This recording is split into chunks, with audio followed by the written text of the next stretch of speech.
السلام علیکم ورحمۃ اللہ وبرکاتہ۔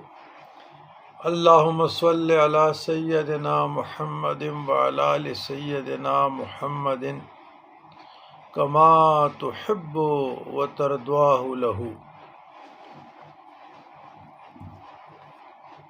برادران اسلام، سوال نیک لوگوں کے اولاد یا قریبی رشتہ دار عام طور پر اولیاء اللہ، مشائخ اعظام، خاصان خدا کے یا ان کے رشتہ دار محروم رہتے ہیں، وجہ کیا ہے؟ بین و توجہ۔ الجواب: عزیز من گرامی قدر، خاصان خدا کے، اولیاء کے،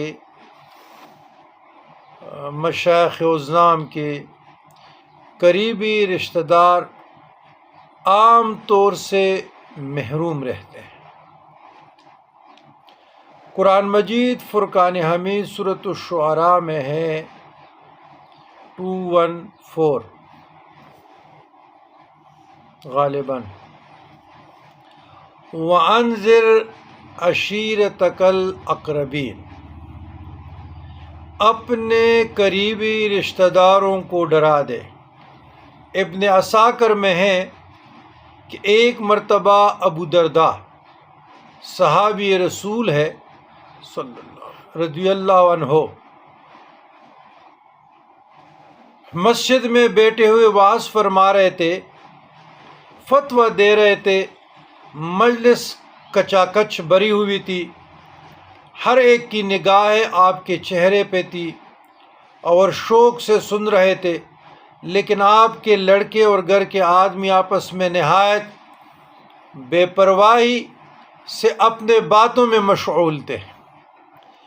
کسی نے ابو درداء رضی اللہ تعالیٰ عنہ کو توجہ دلائی کہ وہ سب لوگ تو دل سے آپ کی علمی باتوں میں دلچسپی لے رہے ہیں، آپ کے اہل بیت آپ سے بالکل بے پرواہ ہیں،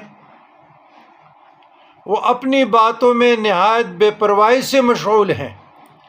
تو آپ نے جواب میں فرمایا، میں نے رسول اللہ صلی اللہ علیہ وسلم سے سنا ہے، دنیا سے بالکل کنارہ کشی کرنے والے انبیاء کرام علیہم السلام اجمعین ہوتے ہیں۔